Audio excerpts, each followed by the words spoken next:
This is AA Beyond Belief, a podcast by, for, and about people who have found a secular path to sobriety in Alcoholics Anonymous.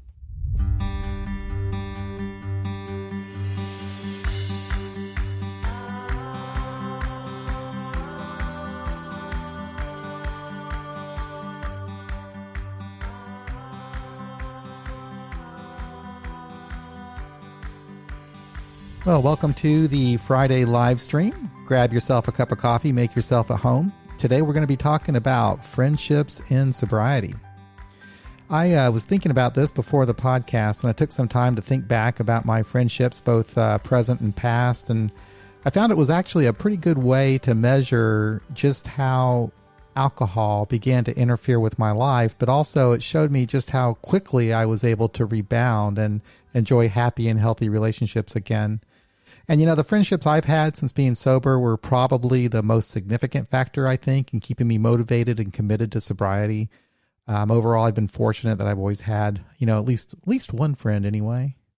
So how did sobriety impact your desire and ability to make friends, or was it even relevant to you? What are the pitfalls involved with having friends in AA? What happens if they leave and stop going to meetings?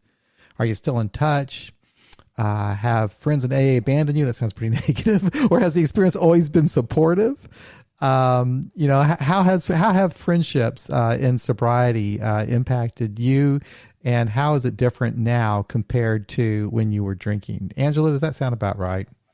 Is that what you had in mind? Yeah, that does. I don't know why I was coming up with all that negative stuff. Well, this topic came out of a meeting that we both were in, a Zoom meeting online, and several people had shared about friendship and in sobriety, and they were both people who've had, you know, some long-term sobriety, and just that, you know, certain friendships have been changing, and how, you know, that feels different and stuff. And so it got me thinking about friendships and what my friendships looked like before and during and now, and you know, I thought it'd be a great topic for discussion. I would like to hear how other people think about it too, if they've considered it. So how has it been for you? What was it like? What were your friendships like when you were growing up and as you got into your drinking and after drinking? Mm-hmm. Yeah. So friendships, you know, I think like you said, I've always had friends. I had to learn at a pretty young age how to make friends quickly. So I recall during my mom's party years when she was still single and had just me, she would bring me to parties. This was the 70s. And oftentimes there wouldn't be any other kids there. So wherever we were at, I would just go door to door, knocking on people's door, asking them if they had kids I could play with. And and so, you know, sometimes they did. And then when my stepfather came into the picture, we moved a lot because I've mentioned before, I think that he was rapid cycling bipolar, unmedicated and diagnosed. And so we moved sometimes twice a year, always in the same, you know, like general, you know, valley vicinity thing. But when you're a kid, you don't have, you know, easy access to transportation. And so each time that became my MO. I just start going around and knocking on people's doors, asking if they had kids I could play with. And if that didn't work, then I would go to the nearest church, and I would start attending that denomination. I didn't care what it was. I never paid attention. It was just church. I thought they were all the same. And people would feel bad for me and invite me over to play with their kids so that they could save my soul. And and so that's, you know, so I had friendships. I have some friends that you know, my mom, you know, knew, and so they've been kind of, you know, friends because our parents were friends. And I had those for a while. Yeah. I think I always thought friends were just like a one thing. You either were friends or you weren't friends, or somebody, in that kid stance, that, yeah, if I call you a friend, then you're a friend. And I think somewhere, I don't know that I thought about it any differently until I got sober, about like quality of friendships. And so on my inventory, some of that came up because it came up around boundary issues that, I had all these resentments to people who I thought were my friends, and then they ended up doing something that hurt me. And it turned out, that I had never set any boundaries or, gave them time to show me who they really were, and, things like that. And so, yeah, previous to recovery, I have friends, and I still am friends with some of those people and stuff. But I hadn't ever really made a connection between, my behavior and creating friendships or sustaining them or anything like that. None of that was part of the language I used in friendships. Yeah. Yeah, I had something in common with you. I also, as a child, moved around a lot, and so I always had that experience of being the new kid there, but I don't think I was thinking about it. I don't think that really stopped me from having friends. I developed some skills through being the new person all the time that, I could learn to kind of, fit in. I could kind of scan the environment and figure out what I need to do to kind of fit in with this group or whatever, so. But, when I was looking back on it, I thought my friendships, like in my childhood days, were probably pretty normal and healthy. It really wasn't until adolescence, in high school that, that began to change. And that's because that's when alcohol began to enter the picture. Yeah, and when I think about it, it's really kind of sad to see the change, going from someone who was somewhat normal anyway, a good kid anyway, to alcohol was like for most of us, I used it because it kind of made me feel like I could open up with people. It made me feel more comfortable, relaxed around people. Reduce those inhibitions. But ultimately, even in the beginning of my drinking, it kind of shut me down and took me away from people. And that happened kind of gradually over the years, so that, in my 20s, when my drinking was bad, like from like 21 to 25, I think I was pretty much a lone wolf. I knew people. I did drink in bars, but I was most part alone, So, and that's the way it was until I got into AA, and it changed dramatically for me. I went to a group. It was an all men's group, was my home group. And for whatever reason, there were a lot of people there that were my age, people in their 20s and 30s. And we became great friends, and we started by going out to lunch, after meetings, or going to dinner, and then we'd go to movies, and we just hang out at each other's apartments or whatever, watch football games, just became really close friends. And, not just doing activities together, but really getting to know each other. And I really felt like, I had a support network with these friends, and I knew them not just in meetings, but outside of meetings, got to know their families and so forth. And that lasted for a good long time of my sobriety, that period of having these friendships. But for the most part, for like a 10-year period anyway, it was mostly strictly AA people as my friends. Which, I don't know how that goes, but if that's good or bad, but that's the way it was. Right. Yeah. Well, I recall in my drinking pushing away the people who were more quality friends, because as I got worse, I either, didn't want them to see me when I, realized how bad it got, or they just weren't as much fun, because, being around them while I was drinking made me feel bad for, how I was drinking. So I pushed them away and so developed, friendships with people who drank like I did. And I remember coming into the rooms, and a lot of us have heard, you need to change your people, places, and things. And I've shared before that I changed the ringtone of all of my drinking friends to Tainted Love, so I'd know if they called, and they never called. So getting into recovery, coming to the rooms and all of that.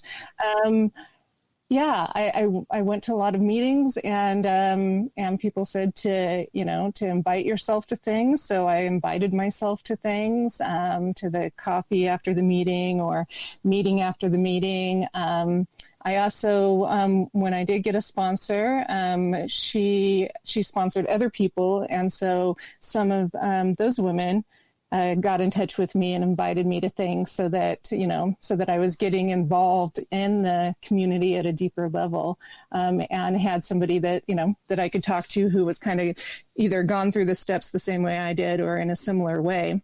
And since I'm not part of the the belief system that's in AA, I guess, that was really helpful for me because, I could hang out with these people, but for a lot of them, they still didn't think about the world in the same way I did, I guess. And so it still felt like there's a little bit of a veil in between us or some sort of thing.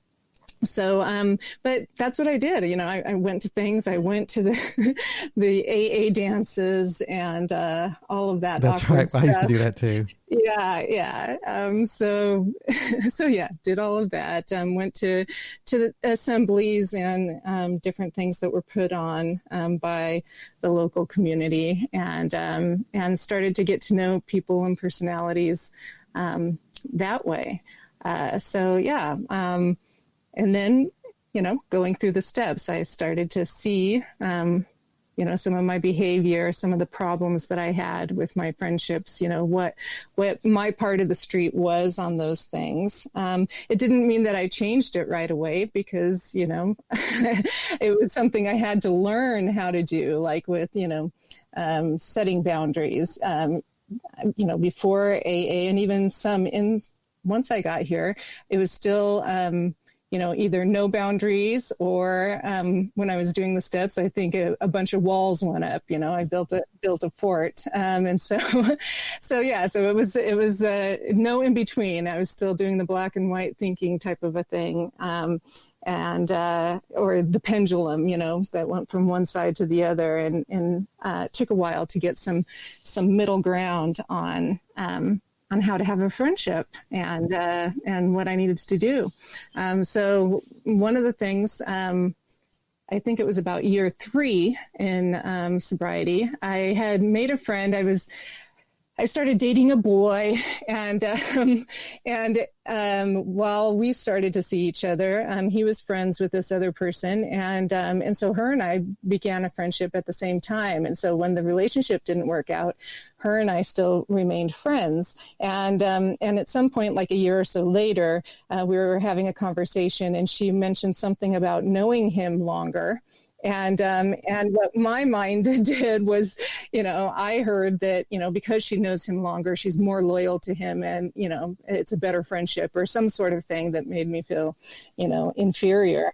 And so I talked to my sponsor about it, and she had suggested the book that I've mentioned before here, the Nonviolent Communication. And so I tried a method in there of talking to her, my friend, and saying, so when this conversation, came up, however many days ago it was, what I heard was that you valued so-and-so's friendship more than mine because you've known him longer, and I felt hurt. Is that what you meant? And she's like, no, I don't even recall, how I said it or anything like that. It was just kind of a off the hand thing that I thought of, that popped into my mind. And so it was fine. It took several days before I was able to have that conversation, so I was upset, and, it's the end of our friendship, and, how dare she, and blah, blah, blah for several days. But then we had the conversation, and we were able to move move on with that. And so now most of the time it doesn't take, several days if there's something that comes up. I can usually talk about it sooner once I'm done being reactive. But Brene Brown actually has, I think we've mentioned it before, her shame video. I think you can just look up Brene Brown and no, blame. I think it's the blame one. Yeah, and so she uses the term, what is it? The story I'm telling myself. And so using that as a way to talk to somebody when there's a disagreement or a problem or, whatever, saying the story I'm telling myself about this conversation is that, blah, blah, blah. And then the other person can clarify or confirm, maybe it is blah, blah, blah. And then you get to decide how to respond to that, So if it is the case that, that they meant, what they said and that it hurt your feelings and such, you can then, say, I may need some time to think about this a little bit, and then you can reevaluate whether or not that's, maybe they have some truth in what they said, and if you do like a 10-step inventory process or something, you're like, oh, okay, yeah, there's a little bit of truth in that. But if not, you can, decide if you need to kind of deprioritize the friendship is, I guess, what I've learned. That's a nicer way to say that, because a lot of these people and with a lot of friendships, it's not like I end them or, anything like that. We're still basically friends. It's just we don't spend as much time, or I have, I know the parameters of the friendship, which, I never knew you could have or noticed before. And I don't know if that's necessarily a thing of sobriety. I think a part of it is because of the tools that I've learned to help me manage myself. It helps me be able to notice in other people some behaviors and qualities either that I like or I would rather not be around. But some of it might just be maturing as well. I think that's interesting that you pointed that out, because I've noticed the same for myself. It's like different stages of my life, depending upon what life event I had or where I'm at in my own life, shapes the people that I'm around and my friendships. So it's like when I look back, especially during my recovery, the friends that I had, like the first 10 years were all the same people. And then, and Grateful mentioned it. Grateful said that the program friends are there when you lose a loved one, and they are. But my world changed very much after 10 years of sobriety when my father died unexpectedly. And I made some changes in my life that had an impact on my friendships. And it's not that my friends weren't there for me. They were really there for me when my father died. It was, and for a long time, not just for a month or two, they were there for me. But I got on with life. I started going to school. I started dating more. So I began to have relationships with people outside of AA, really for the first time since I was sober.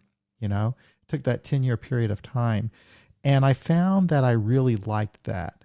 I was learning a lot. I felt like I was, I don't know. It was just a really kind of an exciting time. And so I was meeting a lot of different people, it was kind of a nice time for me. Still attached to AA, but not doing everything with my AA friends like I was during that first 10 years of sobriety, And it's just kind of, it's not like they weren't my friends anymore. I'd still see them and so forth. It's just that we didn't have the same relationship that we had in those early days.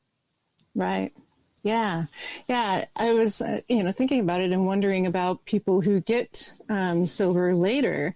If anybody is listening that would like to call in and share with us later in life, I guess I should say later, it's always the right time for you to get sober or, whatever.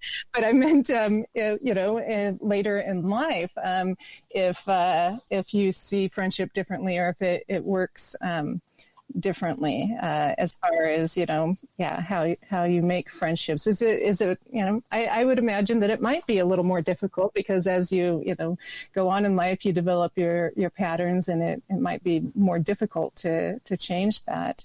But I think in the 20s and 30s, I got sober in my early 30s, that there was still a lot of going around and doing stuff, so my friends still wanted to go to concerts and, still wanted to, do road trips and things like that. And so it was easy to make friendships in that group setting.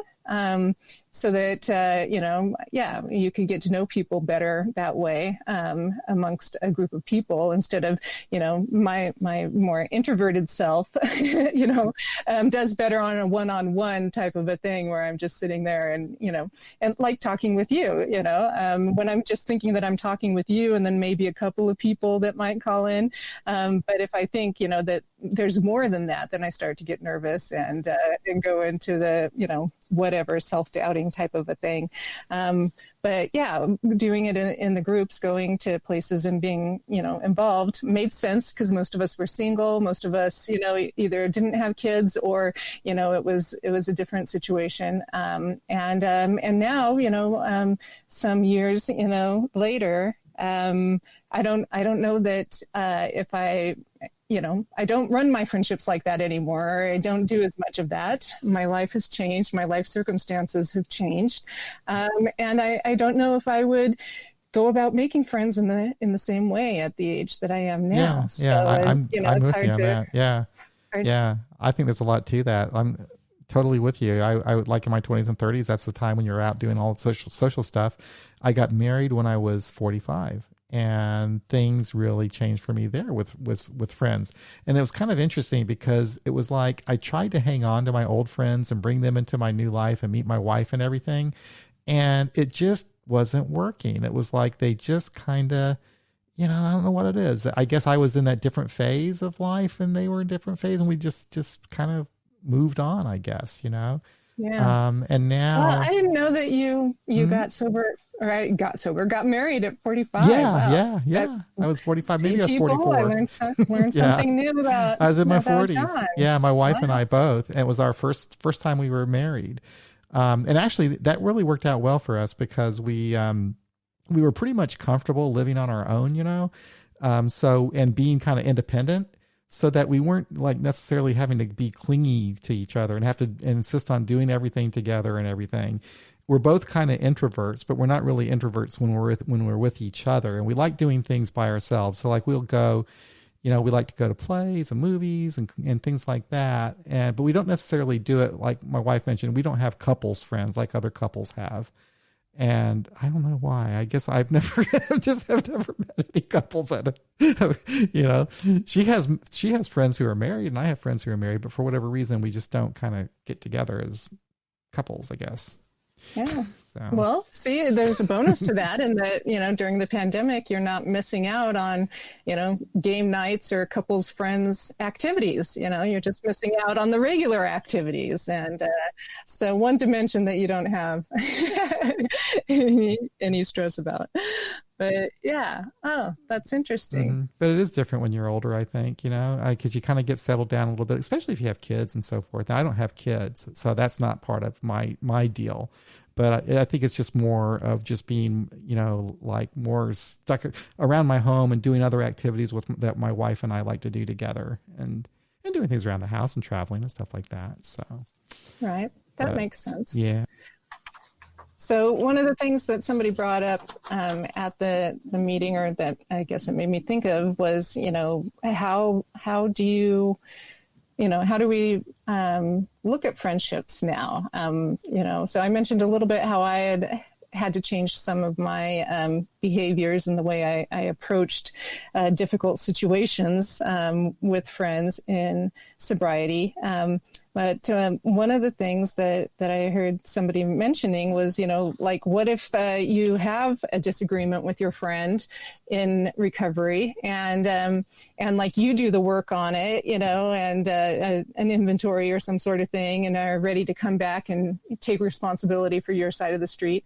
And your friend doesn't, or they've done something and they take responsibility for something that you don't agree with. You're like, that's not what you're supposed to take responsibility for. How do you deal with that? What are your thoughts on that? And have you had friendships change in recovery because of things like that? I think sometimes we talk about it as, our we have a friends caller outside of recovery, but we don't necessarily talk about it within. I have a feeling this might be Fred. Let's see. Okay. We'll find out. Hello. Oh, it is Fred. How are you? Hi, John. Hi, Angela. I recognize your phone number. What's up? Oh, okay. What's up? I wanted to share because I'm older, but not that I was 28 when I joined, and now I'm 61.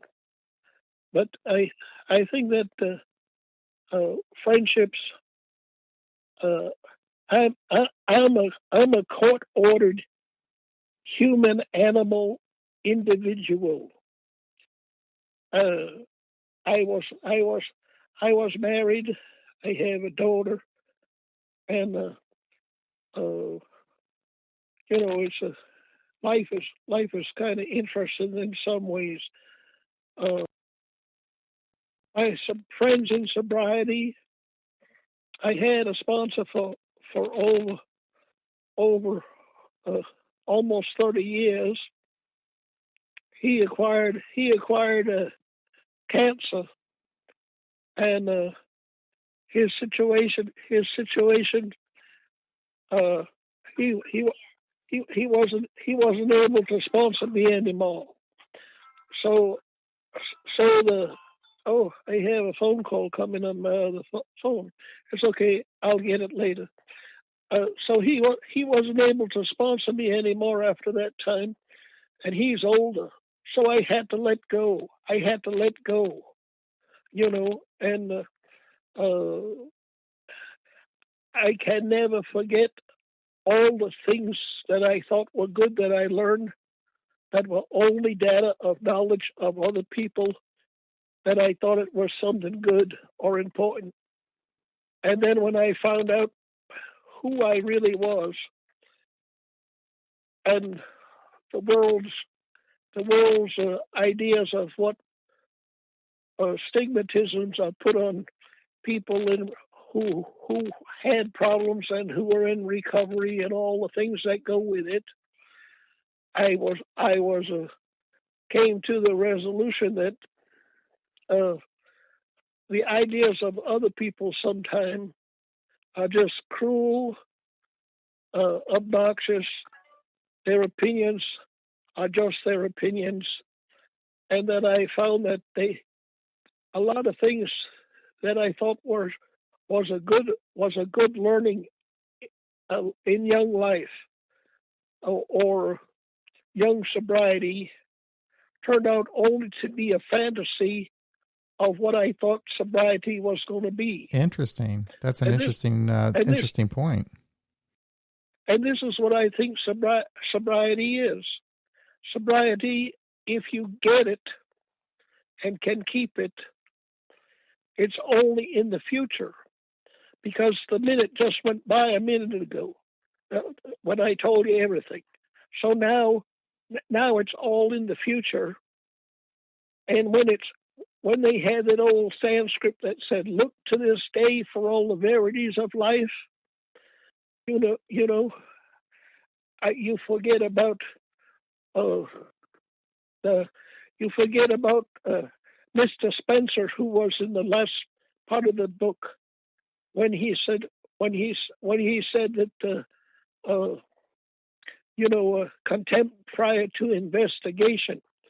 But he was in the British Parliament and an atheist. So it's kind of interesting. And also that Carl Jung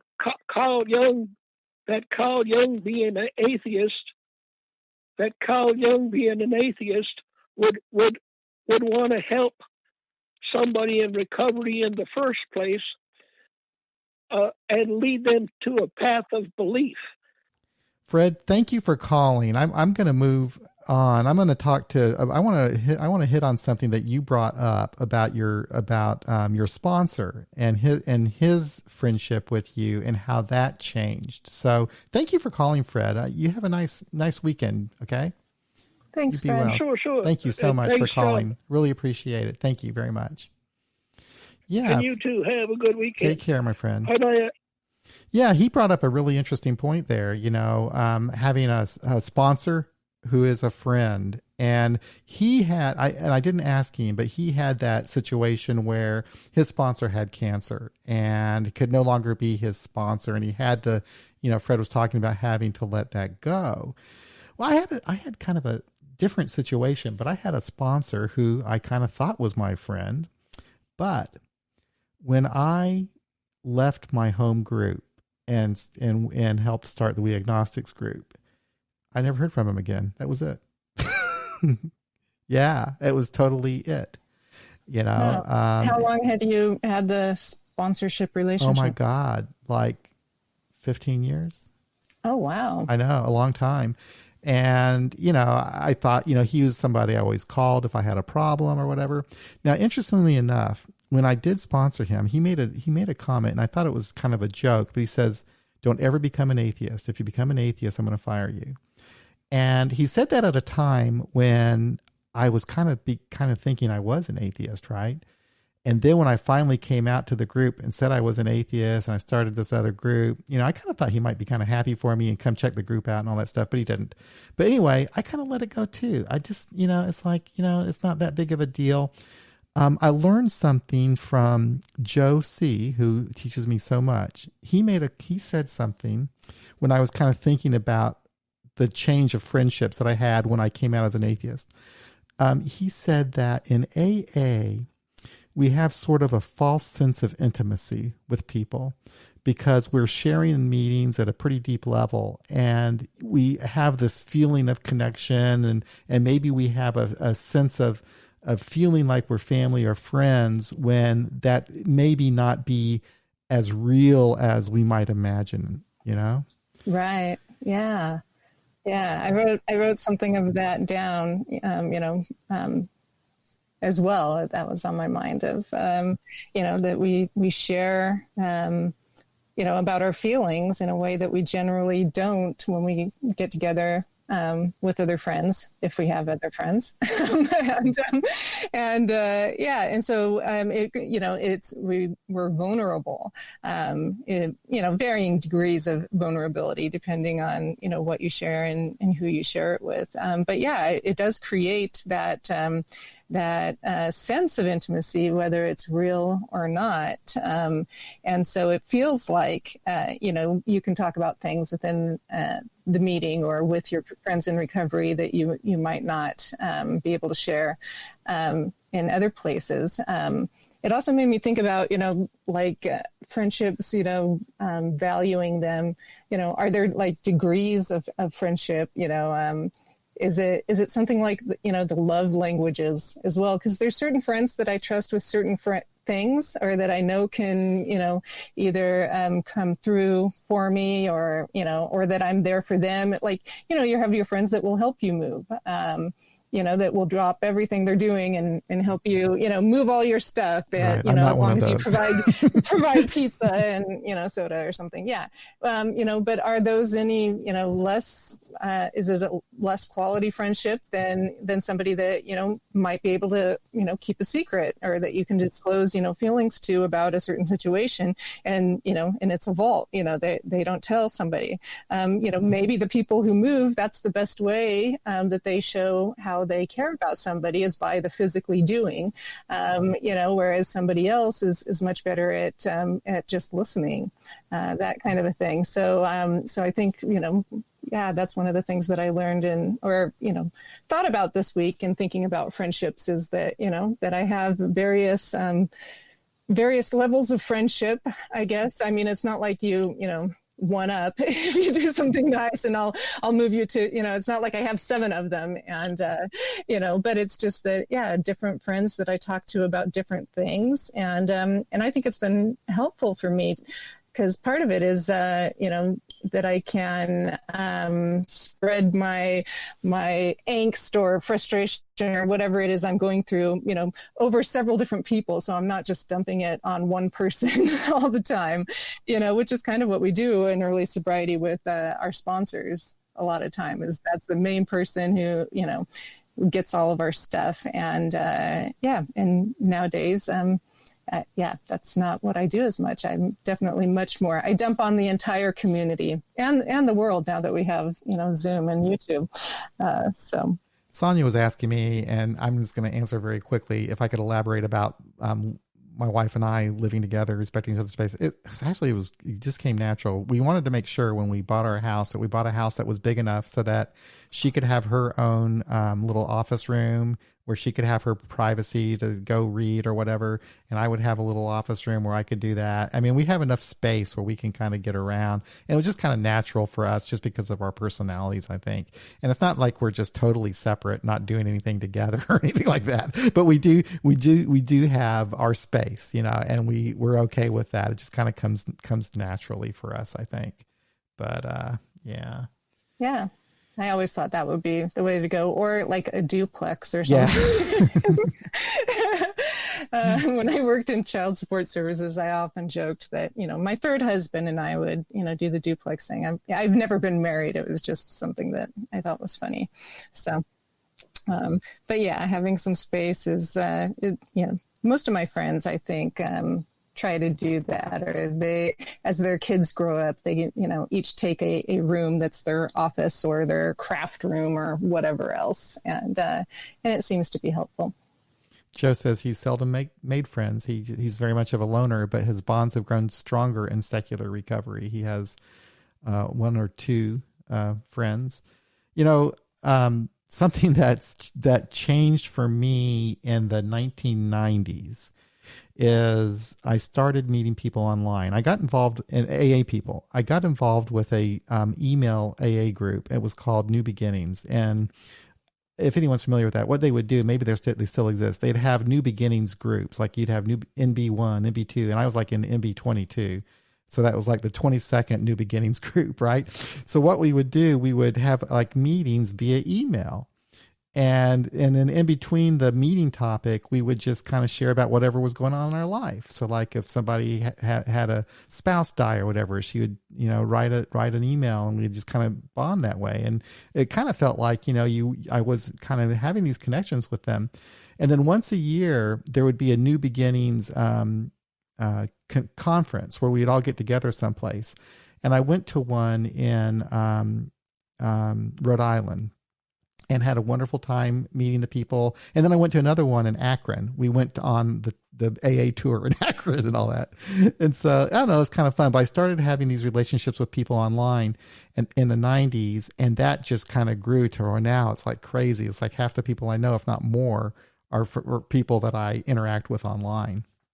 That's a different deal. I feel like they're just friends like any other, but and we do see each other occasionally, maybe once every couple of years or whatever, but still, and then Zoom. Right. Yeah. Yeah. I think some of the friendships, for me, or friendship in general, will change because of the pandemic. I have noticed that, there are certain friendships that are a little bit more distant since we became, since the pandemic started, even though we live in the same area, just because apparently our friendship was more based on seeing each other, on a weekly basis or at certain meetings or, going to coffee, and that's even for my friends outside of recovery, that just some of those friendships are not as strong. We don't communicate as much because that was kind of, the main thing that we did. Whereas I'm developing a lot of new friends since the pandemic all over the world because of Zoom and because of this. And so I have friends everywhere. And it'll be nice to, when we can get together, to actually meet these people. But, some of them I'm sharing things with that some of the friends that I've had for 20 years, don't know about me or what's going on with me right now or things like that. And so it's an interesting time to think about friendships and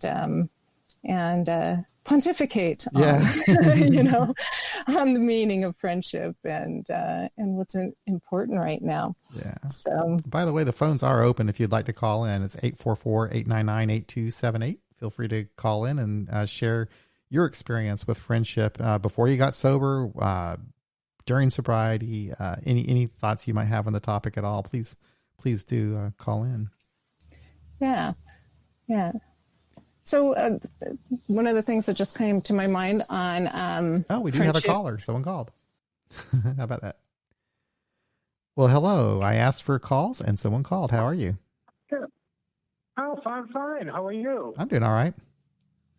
Good. My name is Dennis. I'm from Tucson, Arizona. Hey, Dennis. Hi, Dennis. First time finding it. Well, I found this a couple of days ago. First time coming into one of your webinars there.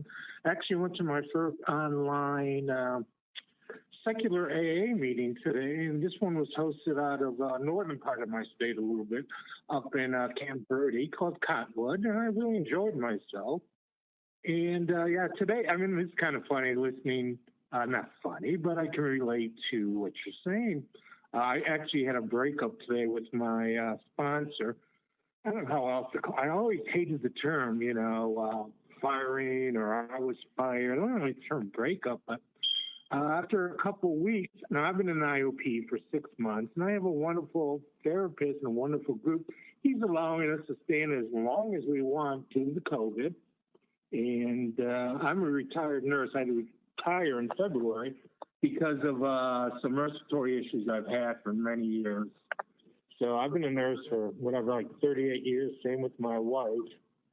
And listening to this it really struck home.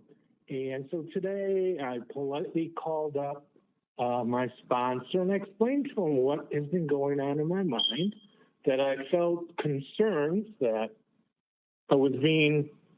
I felt like I had to accept someone else's beliefs. I know everyone's heard this before, while giving up my own. And that was the truth. That's what happened before when I was in AA. I felt like I was lying to myself, and I don't know what's worse, lying about drinking to someone or lying to myself about my actual values and beliefs. So anywho, I really enjoyed this. I've been trying to find everything I can online, and I saw Joe C's book, and yes, I want to order that. And I'm going to a lot of different groups. In fact, I found one on Facebook a couple days ago, and maybe someone on the audience, maybe you guys even know, I was supposed to send a web link on Facebook to someone by the name of Hal Destiny, and they'd let me into their secret room. Oh, that was a long time ago. Facebook killed Hap. Okay, see, I didn't know. Thank you. Facebook killed Hap Destiny, unfortunately. Hap Destiny was like a fake profile that I invented to let people into the AA Beyond Belief Facebook group, because at the time you had to do that. And but Facebook killed him. You know me, I was still waiting for the mail, just like that poor old guy saying they never call me. Yeah. I really enjoy this, and I'm in a group of IOP right now with about 10 of us, and I would say probably almost 10 of us, or at least 8 of us, all are having concerns with AA. And in fact, my therapist, he told me today, when a few months ago, I said, yeah, I'm born again, I'll go for this AA. And then after a while, I felt I was lying to myself, and I told him that a few days ago, and he looked at me and he goes, well, that's good. Now you're really showing some more growth. He says, keep up the good work. And so anyway, thanks everyone for the support and listening to this. And I'm out here too, so you'll see me around. My name is Dennis from Tucson, so thank you. Hey, Dennis, thank you. And you know what? You can join our group, our Facebook group. Just type in AA Beyond Belief in the search in Facebook, and you'll find the group. And all you have to do is request to join, and I'll let you in. It's easy, a lot easier now. Okay, cool. I'll tell you that Hal Destiny sent me, so you know who it was. Okay, thanks a lot. What the hell? Okay. Oh, by the way, and when your friend was talking about argumentation and saying, is this what I heard you tell me? And oh my God, I used to teach that in communications 40 years ago when I decided I want to be a speech communications major. So we all discover new things every day, just like I discovered beyond belief just this week. So once again, thanks everyone. Thank you. Appreciate the call. Hal Destiny? Hap Destiny. Hap Destiny. Yeah, like in Happy Destiny, Hap was his name. Wow. Yeah. Okay. Well, yeah. you know how I didn't know about that. So that's funny. You know how so instead of a friend of Bill and Bob, you'll be like, "Are you a friend of Hap?" Yeah, Eric has Eric from Michigan. Who does he use? He has a little guy. Oh yeah. Mishy, whatever. Yeah. So anyway, so he created that because that's what you needed to have, something like that. You need to have like this fake profile so that people could send you a friend request because you don't only had friends. Anyway, they've changed that. So David, our phone number is 844-899-8278. It is scrolling across the screen, I think. If you're on Facebook, you can see it. So he was wanting to find out where that was. And there you go. So give us a call, David. And David, I feel bad.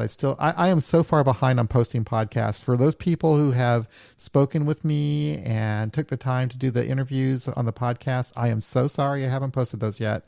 I don't know what my problem is. I think I've learned that doing a live stream and the podcast at the same time, it takes more time than I ever imagined. So anyway, I'm going to get caught up on those. I think I'm going to really put the nose to the grindstone this weekend and get those out. Every once in a while, I'll see someone I did a podcast with, and I start feeling guilty because it's like, oh my God, I haven't posted that yet. Sorry.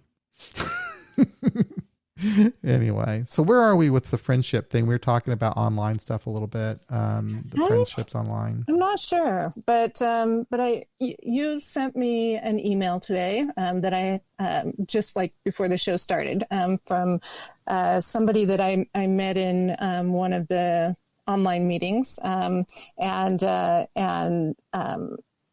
Harry, and she wanted to check in on me, and so I thought I would share with people that I kind of had a rough week. There was some stuff. My sister was in the hospital in the emergency room, and when I found out about it, I was pretty hysterical because she was alone and crying, and we can't be there because of COVID. And so I really was hysterical and couldn't breathe and was sobbing because of how sad that made me and how hopeless and helpless it made me. And so, I was fortunate that there was a Sober She Devils meeting, like right about when I found out. And so I logged into that and I listened, and it helped me calm down a little bit for a while, listening to other people, talk about their stuff. And then I shared towards the end of, what was really going on with me. And, and I sobbed and I rocked back and forth, and it wasn't pretty. But, I did it because that's what I learned to do, is that, when even when good stuff, but particularly when rough stuff happens, I go to a meeting and I talk to people in recovery, who whether it's a false sense of intimacy or not, I feel like they know me, or they can handle the depth of feeling. I guess maybe that's it, that sometimes I feel like some of my friends outside of recovery can't necessarily handle the intense emotions that I think a lot of us still show, that pour out. And so I felt like, these people could handle that. And so that's another kind of friendship that I thought of, that Harry was reaching out to you because she didn't know how to get a hold of me to find out how I was. And so, I'll get back to her. So if you're listening, Harry, I'll get back to you on that. But that's, another way that that friendship is showing up for me in sobriety right now, that is different than it has been prior to COVID. When you posted that, my first thought was that she had COVID, and I'm glad that she doesn't. That must have been the immediate fear. That's what we thought too, because but what happened was she had a sudden coughing fit and then passed out, and so they called the ambulance, rushed her to the emergency room, and found that her heart was in atrial fib, and they couldn't shock her back into alignment like she's a car. but because they didn't know, another thing that's coming out, or that some people know, is with blood clots and stuff. So they didn't know if it was a blood clot. They didn't know if she had an aneurysm. They had to wait on all of that, and then they had to wait 4 hours for the COVID test to find out if it was positive or negative. And fortunately for my sister, it was negative, and then they were able to do some other things and then monitor her. And so she is home and she's okay. But yeah, for 4 hours, we didn't know, what was going on, or, and it was just really, really a difficult feeling to have a loved one, in the hospital with or without COVID right now, because you can't be there with them. And that's one of the things that I learned in sobriety is just being with somebody, being a presence there sometimes is all someone needs to get through something. And I couldn't provide that for my sister. So that's one of the saddest really things about COVID is that people can't be with their loved ones when they're sick or when they're passing away and all of that. It's very, very sad. Very, very sad. But I'm glad that she's out of the hospital and doing better. That's good. Joe was asking Angela if he wants to hear some of the questions that we had from last week, but I don't remember. It's been like a week ago. I can't remember do you remember any questions that we didn't get to last week? Oh, yeah. You had questions. I did. Yes. What yes. were they? So I think that it was when we were talking, the questions show. So yeah, you had 20 something questions. Oh my God. Like, what? Yeah. I guess I do have some of those. Do you want me to ask some of them? Maybe we could make this like every other week. I could ask a question or two. I do have quite a few out here, I guess. Okay, let's see here, Joe. Wait. One yes. more thing before you ask Yes. a question. So it'll be like the last 10 minutes you can ask a question. Okay. All right. Like how I take over John's show. But the one thing I wanted to share is that at my home group, I shared, the situation and what was happening, the day after. And we have a lot of healthcare providers in that meeting. And one of them shared that she is, a nurse, and she is one of the people that is holding people's hands because their loved ones can't. And so, to keep that in mind, that there are people there that, they're doing the best they can, and they are holding your loved one's hand and trying to comfort them the best they can. And so that was helpful to remind me that, it's not just people in, these gigantic plastic suits, that it's actually people, trying to help other people. And so that was important to me. Yeah. Okay. Question. This is one of the 20 questions I wrote. This one is, how do you feel about AA business meetings, Angela? Oh my gosh, really?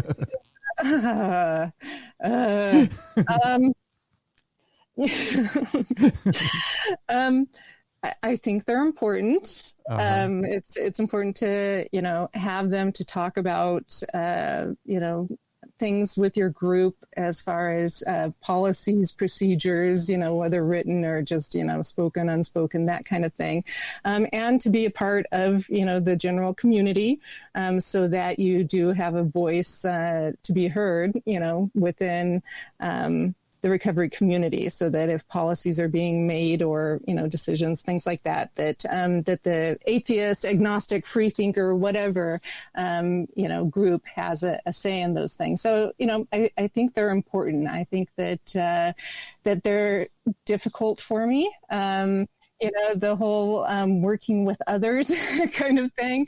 I didn't enjoy group projects in school, and sometimes that's what it feels like, is a group project, and that some of the people are doing all of the heavy lifting, and some of them, just show up and stuff like that. And so yeah, I find them difficult. I find that I'm not a good person to be on a board. I found that out several years ago, and then I verified that in the last couple of years. So, got that down in my mind now. Not a very good person to be on board of directors. And so, yeah, so business meetings, yeah, like I said, I think that they serve a purpose. I understand what their purpose is, but it can be difficult because you have a bunch of people there in recovery trying to, decide things and going through the different stuff that's important to go through. Like when you get a tiny sense of power, what do you do with it? And, and sometimes people have to go through, a big thing in order to come back to a level place. So, I think they're important, but they are not my favorite thing. Regardless of the level of the business meeting, whether it's just your group or a district or, anything else. Oh, I hate them. I hate them. But I've never had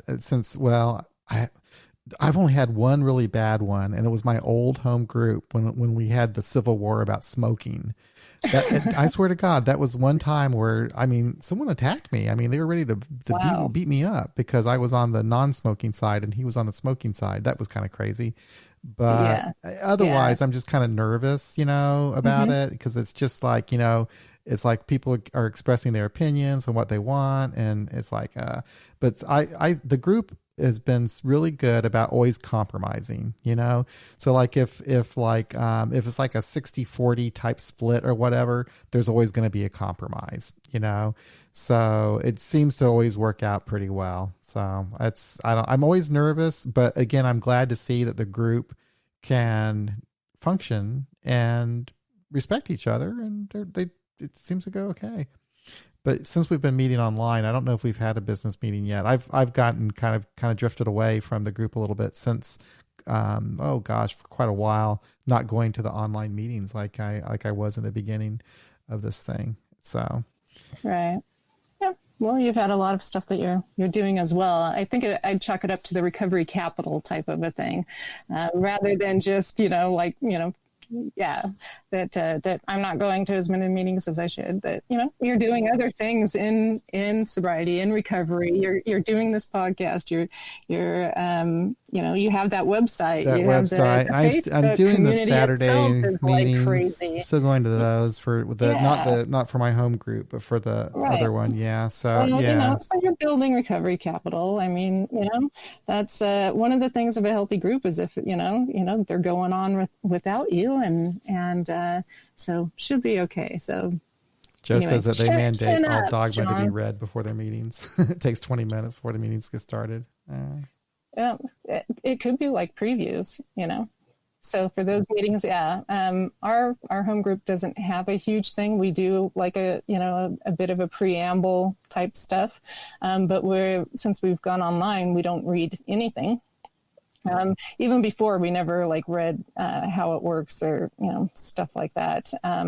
But I do run a meeting for my sponsor. That's a traditional newcomers women's meeting that they do, and it does take a long time. They read how it works, and then they read the 12 traditions, and then at the end they read the promises. And so whoever's leading has to remember to ask people to do that, and if they don't, then it takes a certain amount of time for somebody to look it up, and and so it seems like you get maybe 15 minutes of sharing in there. So maybe we can do it like movie previews if a group really needs to read a bunch of stuff or wants to. You show up 10 to 15 minutes early and read all of that stuff, and then do the meeting for the hour. That's my recommendation. Yeah. So. Well, it's been an interesting conversation about friendships. I think that you and I have kind of see things pretty similarly and have had similar experiences for the most part. I find it interesting that you had that you moved a lot as a kid. I think that really has a lasting impact on somebody, throughout their life. It's like it can be good or bad. I can see both with me. I can one thing about friendships, it's kind of easy for me just to kind of move on from a friendship too, because I had that experience growing up as a kid. We'd move away. They're gone. They're gone. I just move on. Different, thing. So I have that ability to do that. And I don't know if that could be good or bad, and then on the good side, I'm usually able to go ahead and make friends fairly easily, I think, for an introverted person anyway. So it's kind of interesting that you had that experience too. And then you also sought your friends from church. That was interesting. Yeah. Yeah, that's how you became kind of religious after a while, I guess. Yeah. Well, it wasn't. I got some of that, but I got a lot of different denominations and stuff. But when I became religious, when I became specifically United Methodist, was after a group from the United Methodist Church helped my family when we were in crisis, and nobody who came to help us. It was just something that they did. They would like kind of adopt a family. Ever told us that we had to come to church or we needed to read any literature or do anything at all. They just helped us. And so my mom said, hey, maybe we should check them out because they aren't trying to convert us. It made us interested in what these people were doing because they're just being nice people, and that was kind of what got us sucked in. And so I learned about things there, and got baptized, did the whole thing, and then was going to go to seminary when I graduated, and that dang learning history stuff, it's really gets in the way of your career as a minister. So yeah. James has 30 days today. James C. Congratulations, James. How about that? Nice that awesome. You could join us here on your 30th day of sobriety. So glad to have you here. Very cool. Well, we've reached an hour. How about that? So cool. That's Hopefully another. It was helpful. I hope so. It was for me anyway. Yeah, it's, I enjoyed it. Probably my best meeting of the week. Excellent recovery capital building. Yep. So that's it. That's another episode of AA Beyond Belief, the podcast. Thank you for listening, everybody. If you would like to help out our site and podcast, you can do that in a couple of ways. Go on over to Patreon and become a patron of AA Beyond Belief at patreon.com/AA Beyond Belief, or you can contribute through PayPal at paypal.me/AA Beyond Belief, or just go to our website, click on the donate button. But like always, good God, these are good God. These are tough times. If you don't have the money, don't worry about it. It's not a big deal. So anyway, thanks for listening, everybody. We'll be back again next week for another sober distancing episode of AA Beyond Belief. Y'all take care. Bye-bye. Bye, everyone.